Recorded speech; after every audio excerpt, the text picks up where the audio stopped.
নমস্কাৰ ষ্টুডিঅ'ত মই জিতেনে লৈ আছো এক বিগ ব্ৰেকিং নিউজ। তীব্ৰ বাকযুদ্ধ কংগ্ৰেছ আৰু বিজেপি নেতা কৰ্মীৰ মাজত। বিল্লাকান্দিৰ বুৰুঙ্গাতলী গাঁও পঞ্চায়তত প্ৰচণ্ড সংঘাত কংগ্ৰেছ বিজেপি নেতা কৰ্মীৰ। জিঅ' ত্যাগ কৰাত বিজেপি নেতা কৰ্মীক দিয়া নহয় গুৰুত্ব। চাওঁহক অৰুণোদয় অসমৰ এই প্ৰতিবেদন।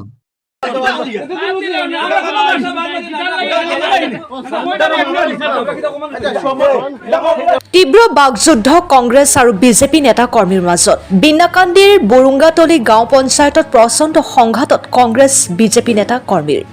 জিঅ' ত্যাগ কৰাত বিজেপি নেতা কৰ্মীক দিয়া নহয় গুৰুত্ব।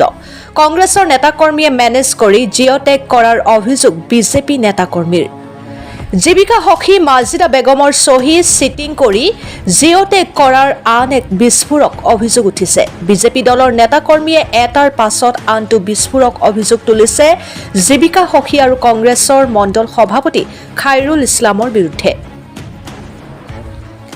বুৰুঙ্গাতলী গাঁও পঞ্চায়তৰ মণ্ডল সভাপতি খাইৰুল ইছলামে বিজেপি নেতাকৰ্মীক ধমক দিয়াৰ উঠিছে ভয়ংকৰ অভিযোগ। ভিডিঅ' ভাইৰেল কৰিলে প্ৰাণে মৰাৰ ভাবুকি দিয়ে মণ্ডল সভাপতি খাইৰুল ইছলামে। এই অভিযোগ বিজেপি দলৰ নেতাকৰ্মীৰ। আমাৰ হাতত মন্তব্য আছে, শুনাই লৈছো। Bureau report, Arunoday Assam. কংগ্ৰেছৰ গুণ্ডাৰূপী মণ্ডল প্ৰেচিডেণ্ট খাইৰুল ইছলামে আমাক বিভিন্ন ধৰণৰ অসভ্য ব্যৱহাৰ কৰিবলৈ আৰম্ভ কৰিলে। আমি ক'লোঁ কি হ'ল আপোনাক, আমিতো একো সোধা নাই আপোনাক একো সোধা নাই, আপুনি কিয় আমালোকে অসভ্য ব্যৱহাৰ কৰি আছে। তেওঁ ক'লে তোমালোক কিয় আহিছা, ইয়াত কিয় আহিব লাগে, আমি য'ত কৰিম আমি তাতে কৰিম, আমাৰ ইচ্ছা য'ত আছে তাতে কৰিম, তোমালোক কিয় আহি আছা, কিয় তোমালোকে ইয়াত আহি আছা, কিয় তুমি আহিব লাগে তোমালোক, এইটো কৈ পেলাই আমাক মাৰিবলৈ খেদি আহিছে। তেওঁলোকে আপুনি এটা ঘৰত আছে আৰু আপুনি অসভ্য কিয় ব্যৱহাৰ কৰে। কোনে মাৰিবলৈ আহিছে? খাইৰুল ইছলাম, কংগ্ৰেছ মণ্ডল সভাপতি। আমি ক'লোঁ কিয় আপুনি কিয় অসভ্য ব্যৱহাৰ কৰে, আমিতো অসভ্য ব্যৱহাৰ একো কৰা নাই, আমি আহিছোঁ যদি মানুহজনী নাযায়, আজি যদি নাযায় কেতিয়া যাব, আমাক এইটো সময় ল'বলৈ আহিছোঁ, আমিতো তেওঁতো জোৰজবস্তি একো কৰিবলৈ অহা নাই।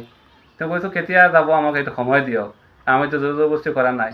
আৰু এটা চৰকাৰে এটা গাইডলাইনো দিছে যেন এটা ৱাৰ্ডত 20টা মাৰিলে আৰু এটা ৱাৰ্ডত 20টা মাৰিব, তেনেকুৱা কৰিব লাগে। যদি এটা ৱাৰ্ডত যদি গোটেই দিন কৰি থাকে তেনেহ'লে এটা ৱাৰ্ডত যদি লিষ্টত এটা ৱাৰ্ডত গোটেইখিনি মানুহৰ নাম আহি যাব, বাকী ৱাৰ্ডে মাৰি খাব।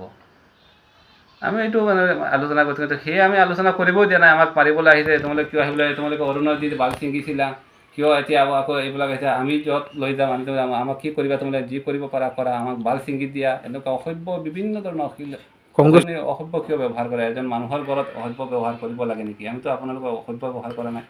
ক'লে তোমালোকে মই 18 বছৰ তোমালোকে ট্ৰেইনিং দিয়া, 18 বছৰৰ পৰা আমি এইটো পঞ্চায়তত প্ৰত্যেক মানুহ চিনি পাওঁ, প্ৰত্যেক মানুহ আমি এইটো ৰাজনীতি 18 বছৰৰ পৰা কৰি আছোঁ, আমি সকলো জানি আছোঁ। এইটো কথা বুজা এক প্ৰকাৰে ক'বলৈ গ'লে বিজেপিৰ কৰ্মকৰ্তাক ধমক দিছে নেকি কংগ্ৰেছৰ নেতাকৰ্মীয়ে? ধমক দিছে, সি মাৰিবলৈ আহিছে, খেদি আহিছে মাৰিবলৈ আমাক। পিছত তেওঁ 18 বছৰৰ পৰা তেওঁ এইটো পঞ্চায়তত কৰি আছে, এই পঞ্চায়ত তেওঁৰে আণ্ডাৰত, তেওঁ যিটো কৰিব তেওঁ কৰিব। আমি কোন আমি কৰিবলৈ, আমি কিয় জানো, তেওঁ য'ত যি এটেক কৰিব তেওঁ লৈ যাব। আমি বুৰুঙ্গা গাঁও পঞ্চায়তৰ জীৱিকা সখী কোন হয়? জীৱিকা সখীটো ৰহিমা বেগম, কিন্তু CRP হ'ল মাজিদা বেগম। আচলতে মাজিদা বেগমে কৰিব লাগিছিলে, তেওঁ মাজিদা বেগমে নকৰি ৰহিমা বেগমে কোনফালে কৰি আছে আমি নাজানো। আকৌ আৰু এজন মানুহ তাপসী দে নামৰ এজনী ছোৱালী দিছে, ছোৱালীজনী আকৌ তেওঁ যিহেতু কংগ্ৰেছৰ কেইটাক লৈ মণ্ডল প্ৰেচিডেণ্ট আৰু এই ৱাৰ্ড মেম্বাৰ কেইজনক লৈ কৰি আছে, কিন্তু তেওঁ এটা চিটিং কৰি আছে। চাওক মাজিদা তেওঁ কৰি আছে, কিন্তু তেওঁৰ ছিগনেচাৰ নাই, মাজিদা বেগমৰ ছিগনেচাৰ তেওঁ কৰি আছে, চিটিং কাম চলি আছে। আমি অভিযোগ এতিয়ালৈকে অভিযোগ কৰা নাই, কিন্তু আমি ওপৰৰ কৰ্তৃপক্ষক আমি অৱগত কৰাইছোঁ ঘটনাটো, আৰু এইটো অৱগত কৰাইছোঁ। সিহঁতে কি কৰে চাওঁ, আমি অপেক্ষা কৰি আছোঁ।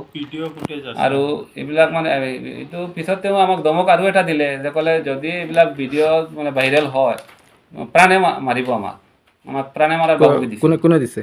এই মণ্ডল সভাপতি খাইৰুল ইছলামে প্ৰাণে মাৰাৰ বাবুকি দিছে, আমাক প্ৰাণে বাবুকি দিছে তেওঁ। এতিয়া আপোনালোকে কি বিচাৰে? আমি বিচাৰোঁতো চৰকাৰে এইটো